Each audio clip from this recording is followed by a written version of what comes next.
Thank you so much for joining us today. We appreciate you being with us online for this information session for the Strengthening Family-Centred Collaborations Grant Round.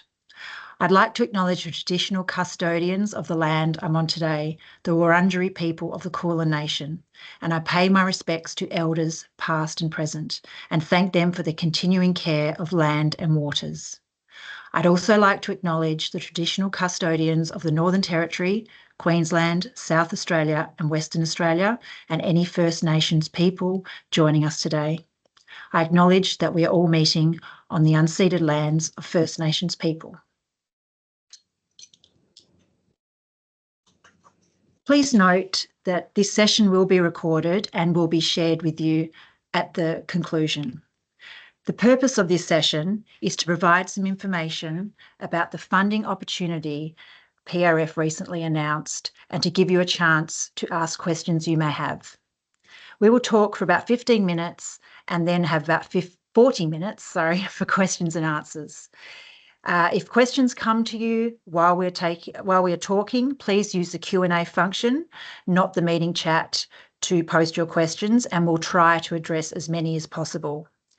Any questions we can't get to today, or if they are quite specific to your organisation, you can email us afterwards at the email address you can see there, families@paulramseyfoundation.org.au, or go to the FAQ section on our website. My name is Anna Marinovich and I work in the Families team with Jackie Ruddock and Nicola Cannon. We are working together on this grant round and Jackie and Nicola will be speaking next to provide further information on the context, timelines and what to expect before we go to questions. I'll now pass to Jackie to provide some background. Thank you so much, Anna. And happy midday, everybody. I'd like to acknowledge that the rest of the team here, we're coming to you from Gadigal land and pay my respects to elders past and present of the Eora Nation. I'd also like to thank each and every one of you for making the time to come to this meeting and to see a little bit more about this work. There's many of you on the call. We super appreciate your time, and many of you have been involved with our organisation before, so thank you so much. Today's our chance to talk a little bit about this grant round in a little bit more detail. And why we've done it is we want you to hear more information and decide whether this grant round is appropriate for you and your collaborations, or if other funding might be more appropriate.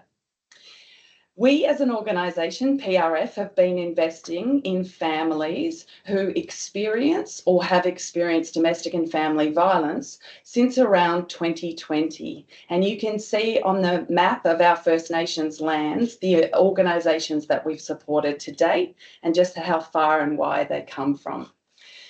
Slowly and deliberately, and you can see on the left-hand slide, on the left-hand part of the slide, we've been working and talking with you about this diverse sector, what you need and what small role the foundation can make in supporting your efforts. And so we really want to announce this grant round as a new collaborative effort. You already collaborate, we know that, and we want to see if we can help bolster your capability in doing that, particularly around the intergenerational effects of domestic and family violence. I'd particularly like to pay acknowledgement that this grant round very deliberately works with the partners from 58 organisations across Australia who were part of our last grant round from 2023 to 2025. So we're really grateful for your expertise in this. What makes this grant round different is that it's around collaboration. It's not one organisation, it's at least 3 organisations together. So Nick is now going to tell you a little bit more about that. Thank you, Jackie. As Jackie said, I'm also here coming from Gadigal land today and just want to pay my respects to elders past and present and acknowledge that this land was never ceded. So as Jackie said, having heard some really valuable insights from partners in the sector through some of our previous work, we've designed this grant round with an aim of bolstering the capability of currently under-resourced collaborations in order to improve the provision of whole of family and long-term stability supports for vulnerable families who have experienced or are experiencing domestic and family violence in the 4 target jurisdictions that we've identified. Successful collaborations will receive $600,000 in funding spread across 3 years. And it's our hope that by providing funding of this nature, that we will see some progress against the 3 outcomes that we've identified on the right-hand side of this slide. So just to go through those in a little bit more detail, they are that the existing collaborations servicing supporting families experiencing domestic and family violence in target jurisdictions are strengthened to better service those children, families and their kin. That children, families and their kin affected by domestic and family violence then receive earlier intersectoral support that we know is so important, leading to hopefully less acute experiences. And that also funding in this way will ideally improve the evidence base on effective and strengthened intersectoral service delivery models so that services and funders can use this as an example or a basis for advocacy in order to ultimately strengthen service delivery. So that just provides a little bit of background about the purpose and the intended outcomes of this grant round from a PRF perspective. I now just want to talk a little bit about the eligibility criteria. So there are 4 primary criteria that organisations will need to, or collaborations will need to satisfy in order to be eligible, and will need to satisfy all 4 of these criteria. I'm not going to go through them all in detail during this session because I think that it's probably the case you've already had a bit of a look at these before joining today. I do just want to highlight a couple of things that I think are really important to point out at this stage though. The first is actually if we look across at the criteria number 4 on the right hand side of this slide, I think it's really important to highlight here that this funding is intended for existing collaborations only. The reason for that is really that it's time limited and one-off funding. So its intention is not about establishing new projects or programs. It's really about better resourcing for some of the existing collaborative efforts that we already know are happening in the sector. So as part of the EOI process, collaborations will need to be able to provide some evidence to demonstrate that they've worked together for at least this period of time, and maybe through demonstrating joint efforts on a project, event or issue that they've worked on together. Now jumping back across to location and the first criteria, just wanted to highlight there, you'll see that the kind of 4 target jurisdictions that we've identified are listed, but for collaborations that are mainly benefiting First Nations communities, we will consider collaborations that are based in areas adjacent to these 4 jurisdictions because we just recognise that cross-boundary work is often occurring in these locations. Just one thing to highlight here though is that you'll see through our EOI process, one of the organisations in the collaboration will need to be chosen as the applicant organisation. That's the organisation that will fill in all of the EOI paperwork, obviously with support from other members in the collaboration. And it's important that that applicant organisation will need to be based in one of these 4 jurisdictions. The next criteria in terms of the target cohorts that we're looking at, we obviously recognise that these categories are not mutually exclusive. So, and we also know that organisations working in this space frequently work with multiple and intersecting cohorts. But for the purposes of eligibility for this grant round, we're really looking for collaborations which mainly benefit one of these 4 cohorts. And mainly benefit for us is we're looking at sort of more than 50% of the activities of the collaboration really targeting that group. And then the last thing I just wanted to say on this slide in relation to criteria number 3, this is about the what. The focus for this grant round is on efforts that are really directed towards either secondary prevention or recovery and healing. Again, here we recognise that many organisations will be providing multiple types of help, but to be eligible for this grant round, we're looking for more than 50% of the collaboration's work to be focused on these specific areas along the continuum of support. And there's some further detail about what we mean by those terms set out in our frequently asked questions. In fact, there's greater detail on each of the eligibility criteria for the grant round in the grant guidelines on our website and the frequently asked questions, and I really encourage you to have a look at those. As Jackie said, this is a targeted grant round, and so there is a little bit of information that we don't think it's best serving you if we just repeat it all on this webinar. We really want to leave some time for you to ask questions, but that information is there as a resource if you need it. And I'm going to hand back to Jackie now. Thanks, Nick. So what you can see is sometimes in philanthropy you use the words open grant round, which is an opportunity where people who the foundation might not know get to apply for funding. We're using the word really at this stage targeted grant round, and that's because we realise we've made quite strong criteria and eligibility of this grant round. So we really hope that questions you ask today, again, helps you to decide whether your collaboration wants to take the effort and time to apply for this funding. This slide is a little bit complicated, and so I'm just going to talk it through in a bit of detail. And again, it comes actually from your insights. We know that domestic and family violence is a pernicious issue, and what we know is that unless we're working together in our best possible way, unfortunately the system is not shifting. And so this targeted grant round is a way of us coming together in these 4 states and working with these 4 particular cohorts to begin these efforts. So if you did receive funding, we'd like you to know what you'll be doing with us over the next 3 years. And what that will look like, the important thing to understand is a couple of things. Each collaboration will hopefully come together and meet us once per annum in person. And you'll be doing that in the state in which your applicant organisation and in which most of your work is based. So on the left-hand side, you can see what's called S1, S2, S3 and S4. Those are the 4 states. We don't want to put down when we're going to travel to the states because we obviously need to see who's applying. But every year, at the same time every year, we'll come to your state and we'll meet with your collaborative group and work together on what's happening in your state around these issues to help support families who are experienced or have experienced domestic and family violence. I want to let you know that those collaborations, the foundation will cover the costs of the travel for us all to get together in those states. So that's an important thing, and we think you should know that up front. Then, as you move along, those are the stars that are in the middle. And then you move along to what's a caramel box. And the caramel box is about an annual report. So annual reports are pretty normal in philanthropy, and it's a chance for us to hear how your work is going and for us to have a more direct relationship with each collaboration group. So we'll do that around July of every year. For the first year, it will be earlier than 1 year, and then we'll get into a yearly process together. That annual report will be quite light on with us because of the way that we're meeting with you in person so many times.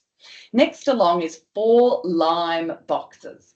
Those 4 lime boxes are the 4 different cohorts of focus. So we mean pregnant and expecting mothers and their families, children under 12 and their families, First Nations, Aboriginal and Torres Strait Islander communities, and culturally and linguistically diverse communities.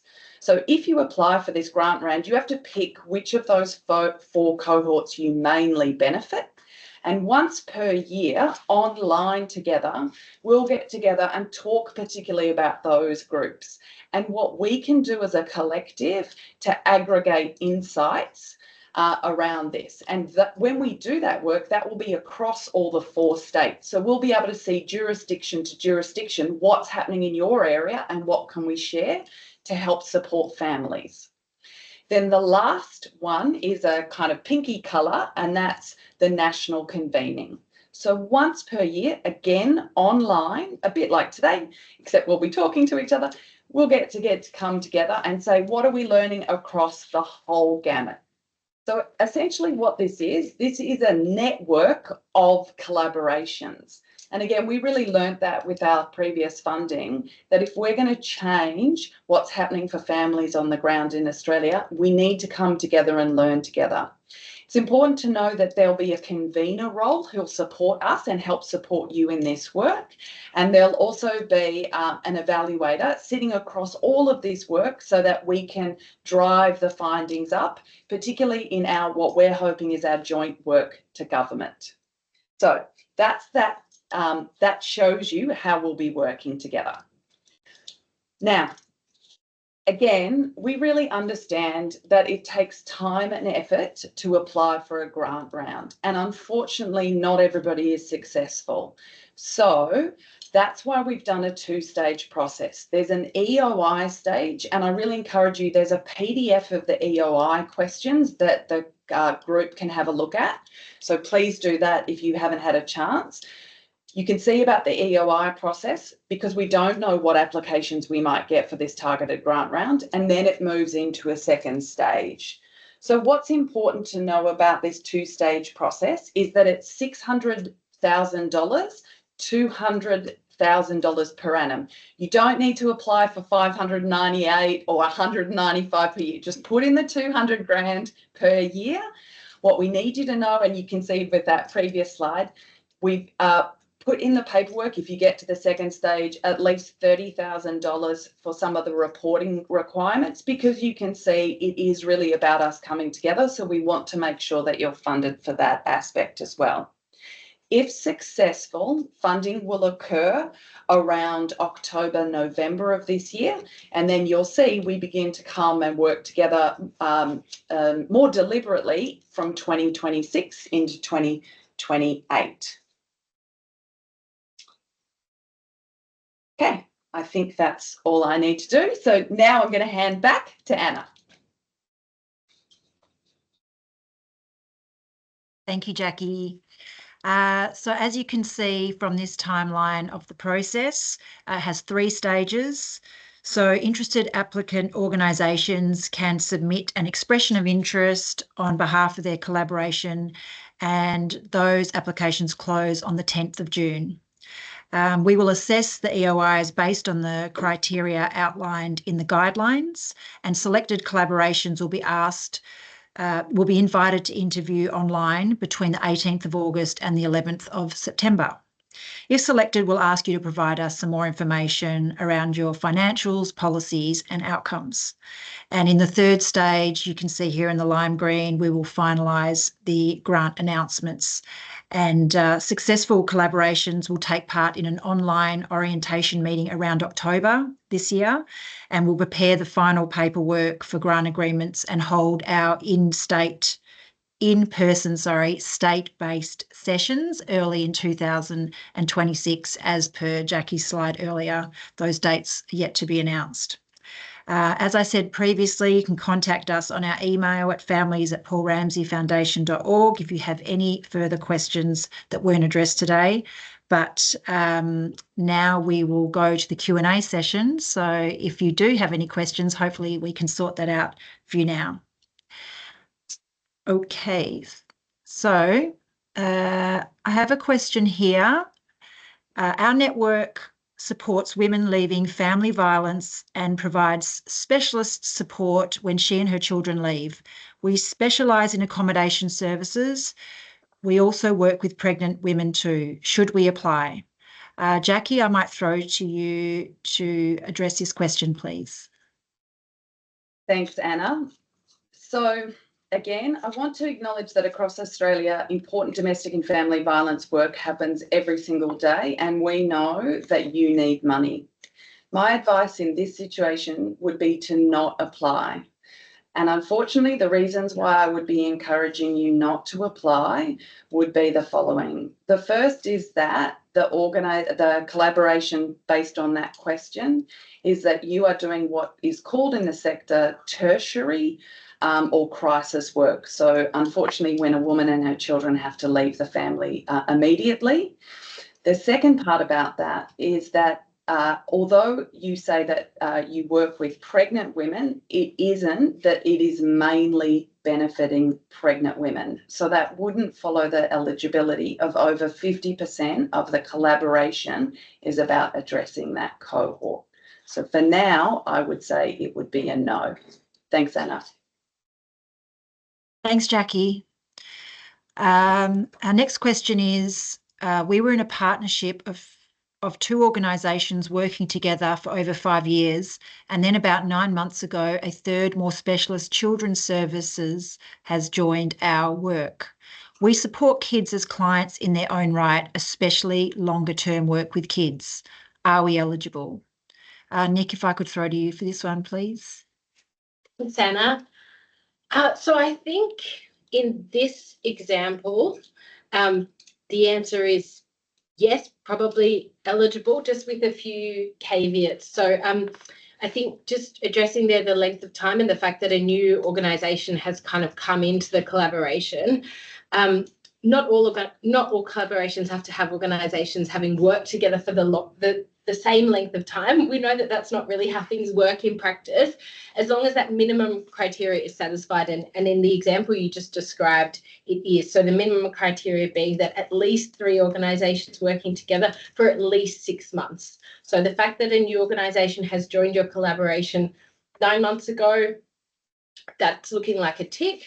The other thing just to highlight though is I know that the question relates to a service that works primarily with children, and just to highlight again that the criteria we're really looking for is work that's mainly benefiting children under 12 years of age, and also maybe just to talk about the type of work. I know, Anna, there you said it's sort of longer term work with kids. That's sounding to me like it's probably going to fit in that recovery and healing bucket, but just to highlight that that is one of the criteria as well. Hopefully that helps. Thanks, Anna. Thanks, Nick. Our next question is, do collaborations need to share in the receipt of finances, or can some collaboration members benefit and contribute in other ways? Jackie, I might ask you to address this, please.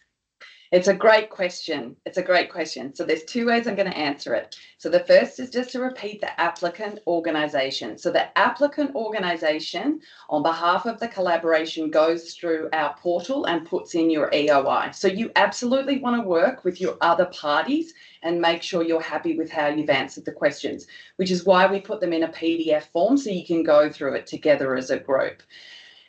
Now, it may be that the applicant organisation is going to take more of the resourcing, because we know collaborations, different organisations have different roles. So in that case, the applicant organisation, they may take, let's say, the bulk of the funding and use that for some of the reasons that we've said you can apply.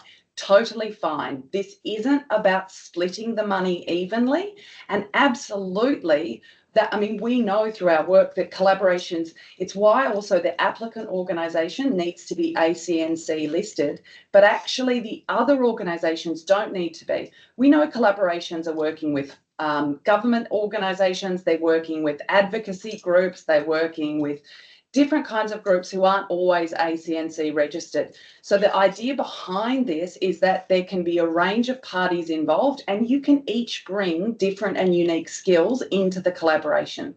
What we're interested in mostly is the communities that you're supporting and how we can help via our funding.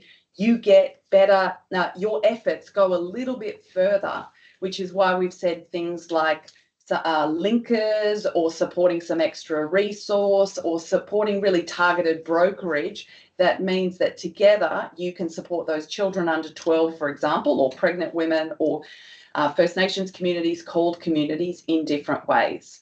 So the applicant organisation really wants to think about this, and if you decide to apply, think about what you would do with that money and where it best goes, and therefore who is the best place in your collaboration to spend the money. Thanks, Anna. Thanks, Jackie. This next question is sort of related, because it says, can a collaboration member be a government organisation? We note you mentioned government chapters in the FAQ and wanted some clarity around this. So yes, you can be still apply. But Jackie, do you mind if I just throw to you again, just because you were mentioning government in your last answer? Yeah. So from our work that we've been doing since 2020, we know that the government plays a vital role in the space of domestic and family violence. So yes,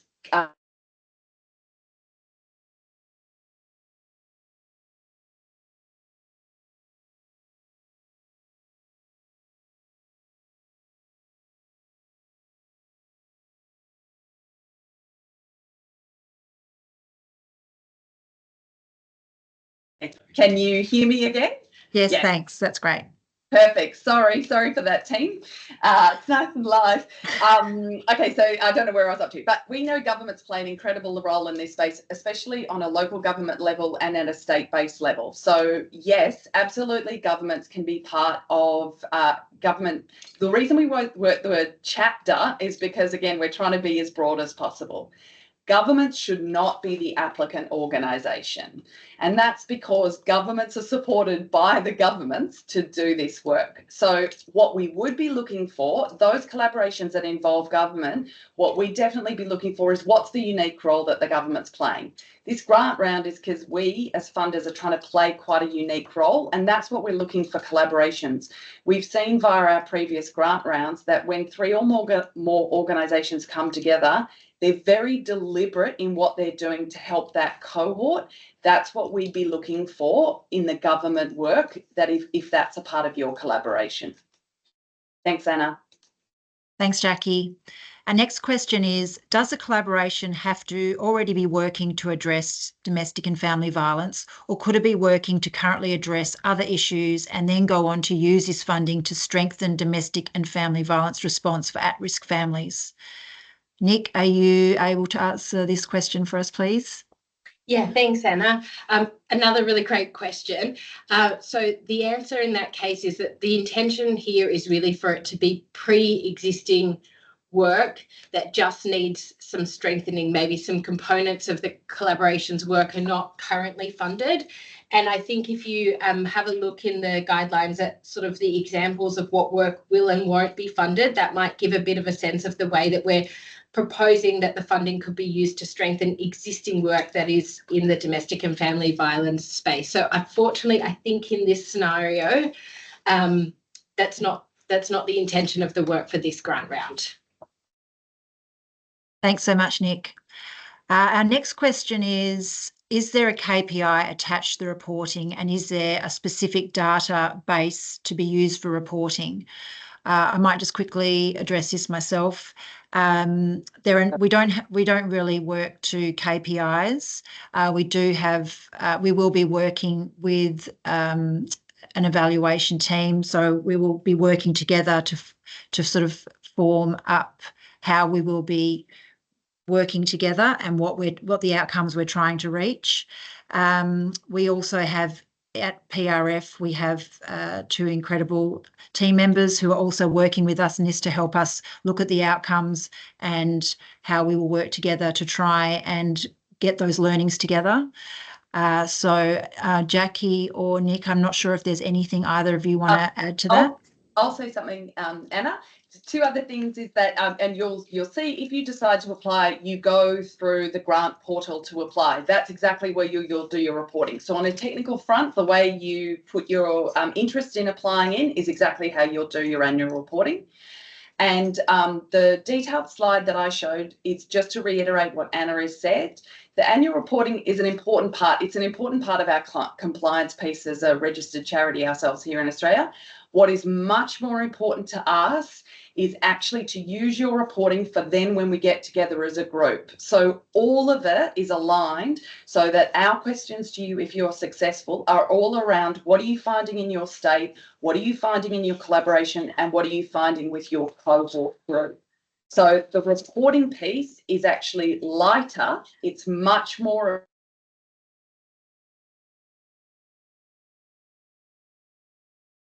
Just want to make sure we can still hear you. Has it come out? No, you hear me again? Great, yes. We can hear you again. Great, we heard that. Yeah, great.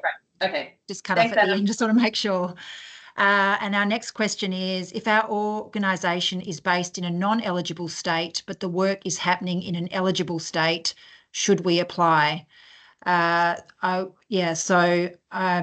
will throw to Jackie. I will, because, thanks, Anna. So the applicant organisation needs to be in one of those 4 jurisdictions. If your applicant member is not in those jurisdictions, it will be a no.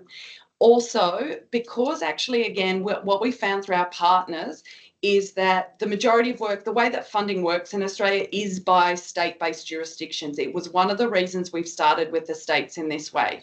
So we do imagine the majority of the collaborative group would absolutely be based in that state. That said, sometimes, of course, we work with a triage with another organisation in another state. You can still apply, but if the majority of the organisations are not in that state and only one is as an applicant, you'd have to have pretty robust information how you're only supporting families in that state. Thanks, Jackie. Can you please provide some more detail about ineligible activities, particularly around service delivery? I think we might have a slide around this, but Nicola, I'll ask you if you could please address this one. Yeah, of course. Thanks, Anna. And yeah, Jackie will just pop up the slide at the same time. So I think the question there is potentially about this point on the right-hand column. That's the list of activities that funds can't be spent on. And some of those items are sort of core operations or core service delivery. And so I guess the rationale there is that, as I said before, we're looking for existing collaborative work that's already happening, and in some ways the program delivery aspects of that work may also be funded through other means, government service contracts or other things like that. And so the intention here again is that it's with the examples like strengthen data infrastructure, linker roles, the sorts of things, I guess the glue in some ways that strengthens those collaborations, makes them better able to deliver outcomes for children and families, but also that we often know is work that is not always funded or is more difficult to get funding for. So that's kind of the distinction that we were aiming to draw there. But I appreciate that it does bear some drawing out.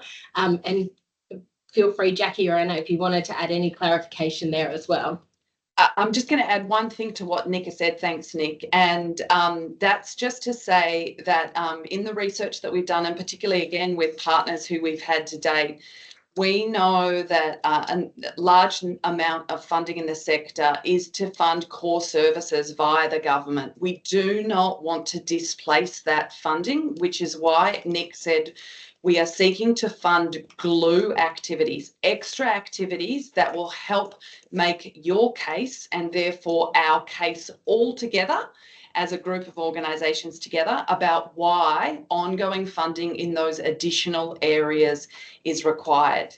It's also, just to state one last time, it is unfortunately because philanthropy also is term limited funding. It's the nature of our work. And so we really don't want to set your important and vital work up to only be funded for a set of years and then you be in the same situation. So that was the thinking behind that. Thanks, Jackie.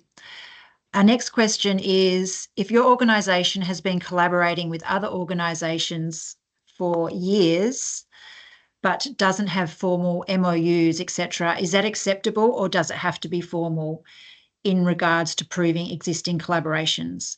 I think we understand that many of these collaborations in the field are not always formally recognised, but I think as long as you can demonstrate as part of your EOI, as part of your application, that you have been working together and what has been achieved by that network.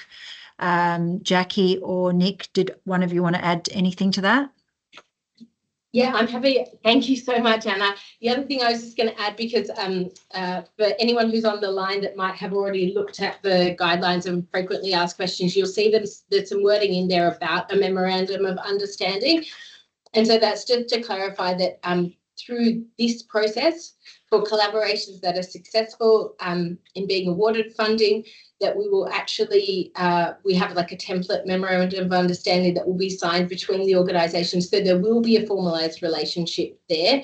PRF won't be a party to that memorandum of understanding, but we also appreciate that some organisations will have had one previously, and we're happy to kind of look at those. And then other, like you said, Anna, other collaborations will have been working together, but without kind of formally articulating that, and that's perfectly acceptable too.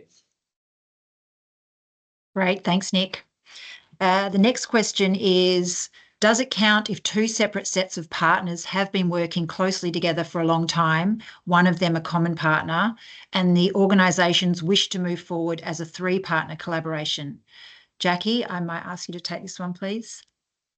Can you just read that out? That's quite technical. sorry. Read that out one more time.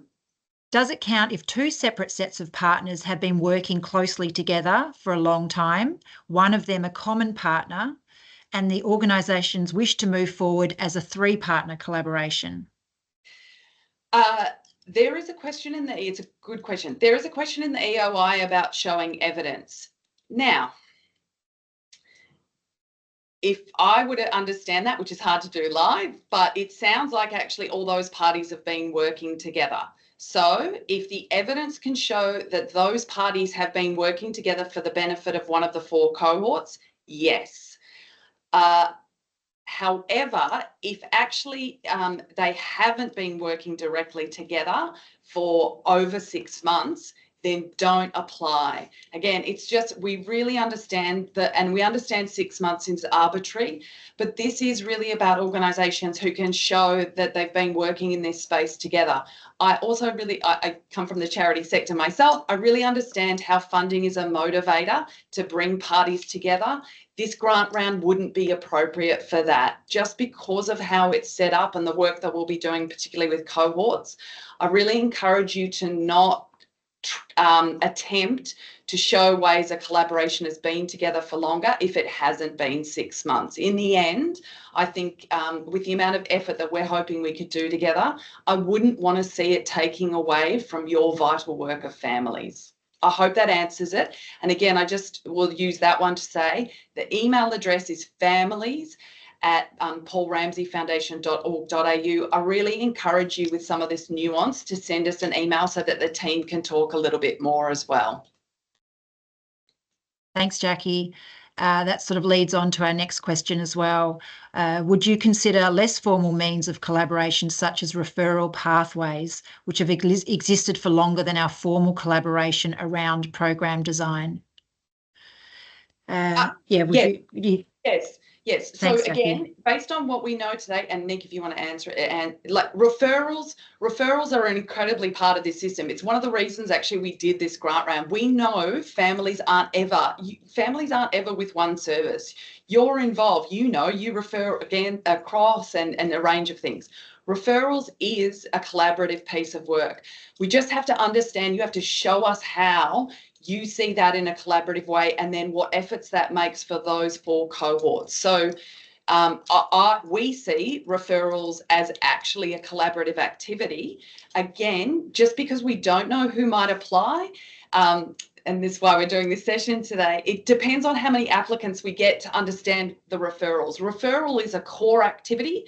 So under that remit, many of you might decide to apply, and obviously we have a limited amount of funding. So what we're looking for, and actually I'm going to share my screen in a second, I'm just going to show you the criteria for what we'll be assessing by, and it is the strength of the collaboration. Additional activities beyond referral will be seen in a more positive light. So let me just put this slide up for a moment.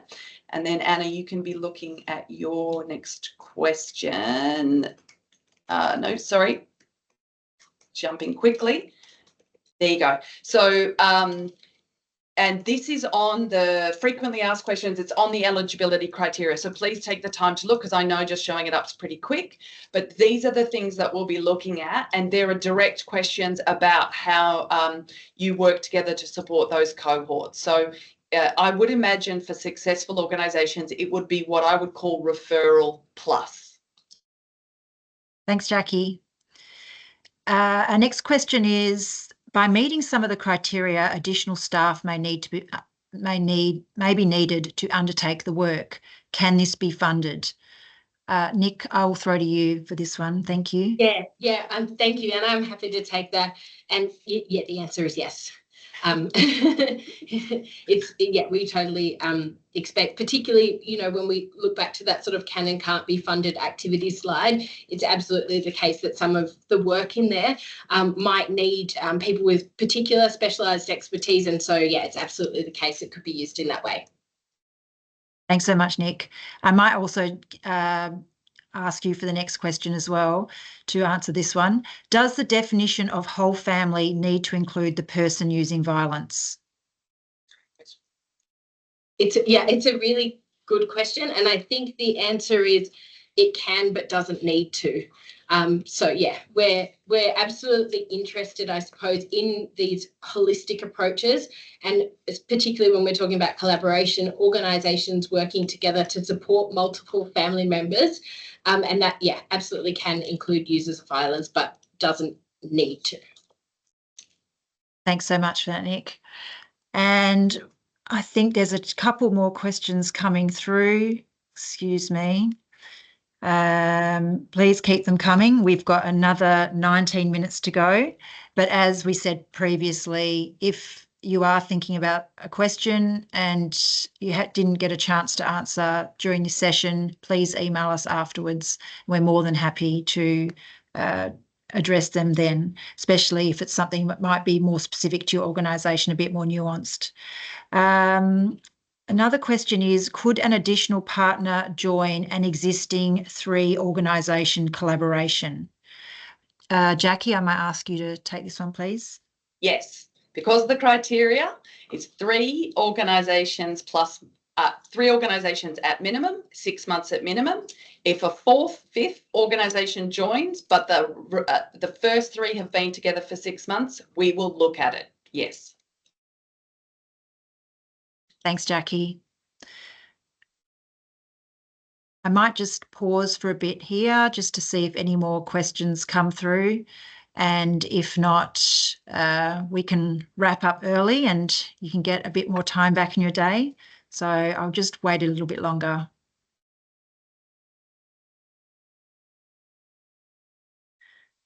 We have got another one come through. What are your thoughts on the sustainability of the activities after the grant period ends? Nicola, are you happy to take this one? Yeah, thanks, Hannah. Thanks, Nick. It's a really important question because we know that this is a sector that is absolutely working at capacity, and it's the reason, I suppose, that we have asked for existing collaborations only, because we're very conscious of that piece about, I guess, setting up new pathways for families, new services, new supports, and those things not being available at the conclusion of this grant round. It is absolutely the intention that this is one-off funding, unfortunately. But obviously the hope is that by kind of demonstrating the viability of some of these models, or the additional value that some of these glue pieces do add, that there might be, I guess, other avenues to advocate. But yes, absolutely appreciate that there's no easy answer to that, and it's a concern that we hold in the same way that I'm sure all of the organisations on this call hold. Thanks so much, Nick. Next question is, will we be required to provide a budget against the funds? Might throw to Jackie for this one. She did mention this before, so maybe you could just elaborate a little bit more, Jackie. Thank you. Thanks. And actually, Nick, you can help me out too and just have a look. So in the EOI stage, we ask a question about the budget, but you don't fill in a budget. So we ask how you would spend the money, and the more detail you give us, that's going to be really incredibly helpful. But there is not a budget in the EOI stage because, again, the question of sustainability before, we understand the amount of effort this takes, and we believe that we'll probably get more applications than, unfortunately, we can fund. So stage 1 asks you to talk about the money, but does not involve a budget. In the as we go through the assessment process together, in the next stage, those who are invited to do an interview will be asked to fill out a budget. And there's some information in the guidelines. So we've said that we think it'll take, I think, approximately 3 hours to prepare for those who are invited to an interview, and that will include paperwork. And we, again, understand it will include paperwork that the collaboration will need to do. It's why we've set it up in 2 stages. So just to repeat last time, in the EOI, you do not fill in a budget, but you tell us what you're going to use the money for. And if you know, the more detailed you are, go for it. In the second stage, if invited, then you fill out a budget, and then absolutely you equate to that budget. And we'll talk with those organisations we invite through about how those budgets work. But they're budgets that you all use every day in your day-to-day work. Just to echo there what Jackie said, so I think already in the chat there's been shared a link to the PDF of the EOI document, so you can take a look there. But basically all it asks is for kind of indicative estimates against different categories, kind of typical categories that you might be spending the money against, but nothing too detailed. And I thought maybe it's useful also, since we're talking about budgets, money, to just foreshadow that at the stage 2 process for organisations that proceed through to stage 2, we'll also need you to fill in some information about the financials of your organisation, and that will be for the applicant organisation relatively detailed, and then some more brief information for the other organisations in the collaboration as well. So I just, you know, in respecting people's time, just wanted to flag that up front as well. Thanks so much, Nick. Just a couple more questions here.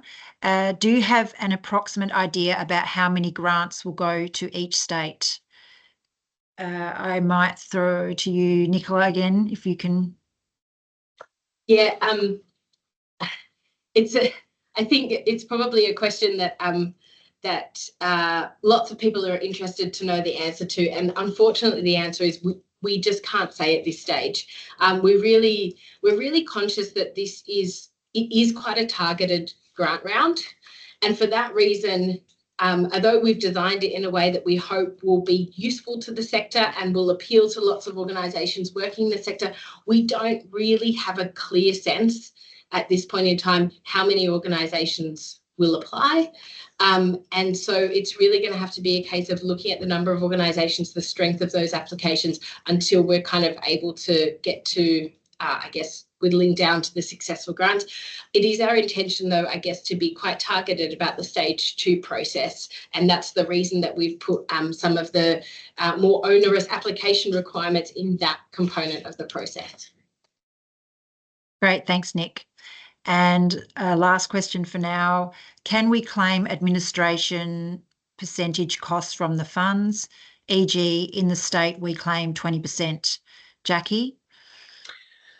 Oh, it's interesting where that question's phrased. So I'm going to go to there's a terminology that some organisations and that we use in the sector called pay what it takes.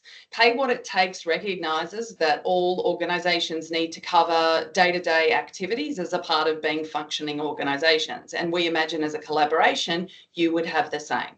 So PRF is a proud supporter of pay what it takes, and so on that basis I believe yes, we would absolutely look at the pay what it takes component of it.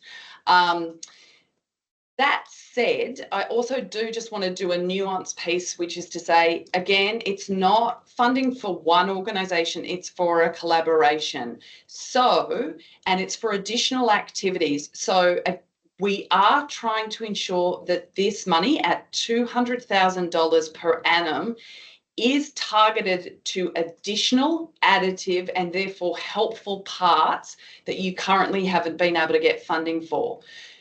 So I do want to caution against necessarily putting on a bottom line on that, unless, again, there's just a way that you're able to explain that to us so that we can learn a little bit more about your work and why that is a fee that you put on. I hope that's helpful. Thanks, Jackie. That was helpful to me as well. Okay, I think we've just got another question coming through.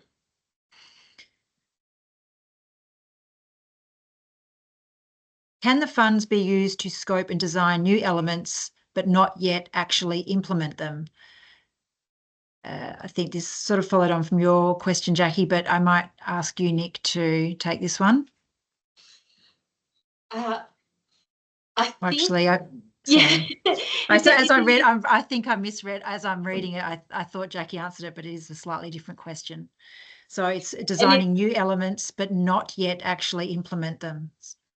It's a really interesting question. I think and not straightforward. I suppose it is one of these nuanced questions, but I think really the intention again is to I guess the intention is to be a little bit action oriented in the sort of those glue activities that we anticipate will be funded through this grant round. So I think probably not in that scenario.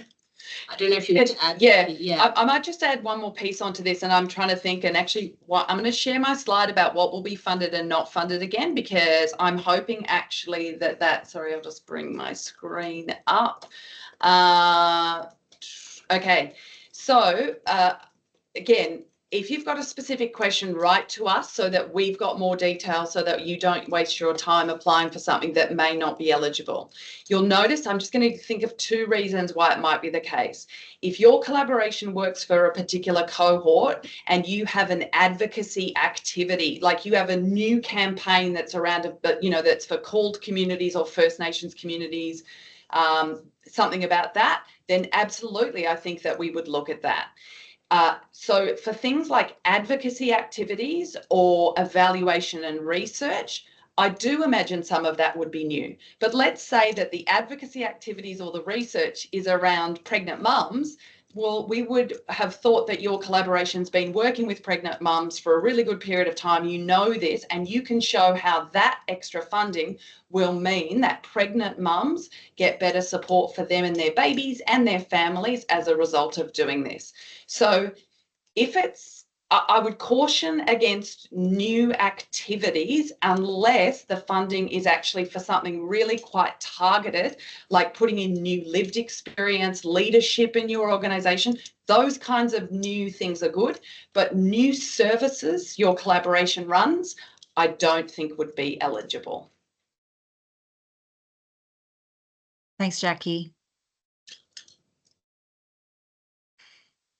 Okay, so I think that's all for now. Apparently we have had some quite specific questions which might be better suited to an email response, as they are specific to certain organisations.